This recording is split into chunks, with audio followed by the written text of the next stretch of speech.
Vladivostok, an 11-hour flight from Moscow or 7 days on the Trans-Siberian Railroad, is the first stop on our journey at the end of September to the Russian Far East. Our purpose was to meet the Jews of this region and Jewish agency emissaries in this vast, captivating land. This city had been closed to the outside world until 3 years ago. We arrived in the height of the celebrations marking the victory over Nazi Germany and Japan.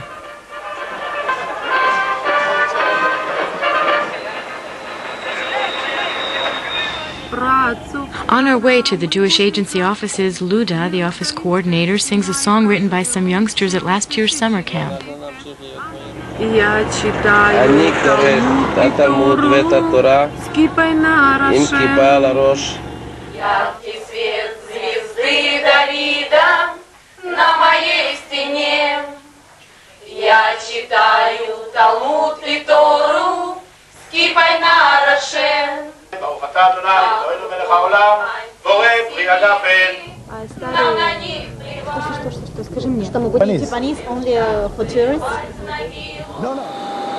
The warm meeting with the first Jewish community we reach raises our expectations as we leave for Yuzhny Sakhalin, bordering on northern Japan. Mr. Friedman is the Deputy Minister of the Interior of Yuzhny Sakhalin. At his dacha located on the banks of Lake Tunai-Che, we were treated to some Sakhalin Jewish hospitality. This is one of the nicest spots on earth, in the very far east of Russia. Beautiful lakes going through the ocean. We have beautiful mountains and really natural forests that we can see almost nowhere else in the world. That as we go along and as we visit more places, that we see that the Jews that are ready to say we are Jews are becoming bigger and bigger. And I believe that this is because of the president of the Jewish agency. My Jewish visa to Israel. The Jews of Eastern Russia arrived here under various circumstances. Some fled from war-torn areas during World War II. Others came for the financial incentives offered by the government to encourage emigration. The Jewish agency offices are located in the back of a souvenir shop run by a local businesswoman. Sasha and her mother teach Hebrew a few times a week. The classes are also an opportunity for the teachers to practice their Hebrew.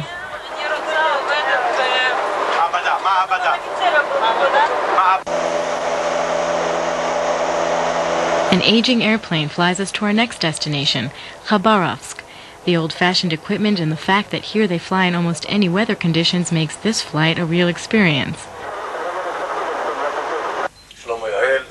Shlomo Yahel, a kibbutznik from Mayan Baruch, and Arkady, a mechanical engineer from Ashdod, run the Jewish agency office in Khabarovsk that handles the entire Russian Far East, from Vladivostok in the south to Anadyr in the north, and from Kamchatka in the east to the eastern border of Siberia, an area almost as large as all of Europe. Khabarovsk is a typical Far Eastern Russian city, a society in crisis undergoing economic and social transformation. China to the southwest, Korea and Japan to the south all have had strong influence on this region's special character. Mixed marriages, a variety of cultures, Japanese cars with right-hand steering wheels driving on the right-hand side of the road, all are common sights.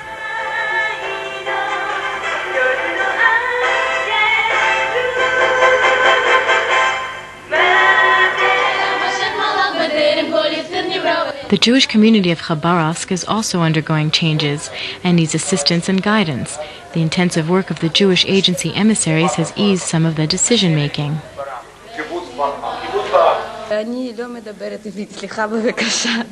בסוף חודש הזה אני בישראל.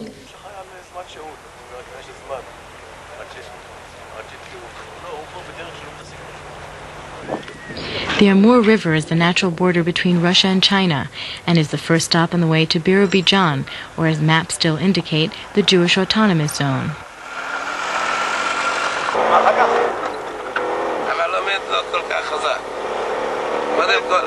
A rough 2-hour ride through a swampy area, and we see the first road signs indicating that we are in the Autonomous Zone. But other than the official signs, any connection between the name and the reality is purely coincidental.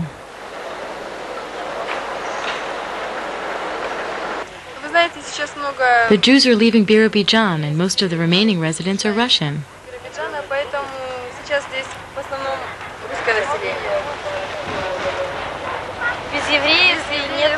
If there are no Jews, then how can there be Jewish autonomy?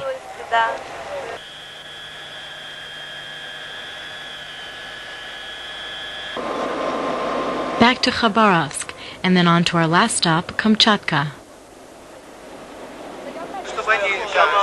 The bleak weather contrasts with the warm reception we receive at the airport. The veteran deputy governor of the island, who happens to be Jewish, greets us at his office and tells us about the ties with the Jewish community and is unstinting in his praise of the peninsula, its tourism potential and natural riches.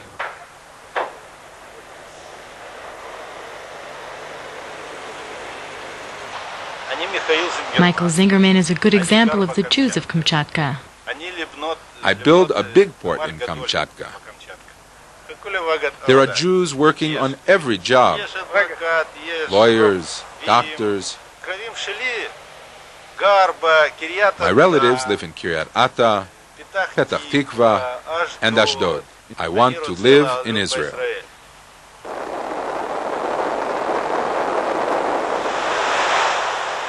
And you can't say goodbye to Kamchatka without visiting the wonderful Valley of the Geysers, which testifies that this is indeed a volcanically active area.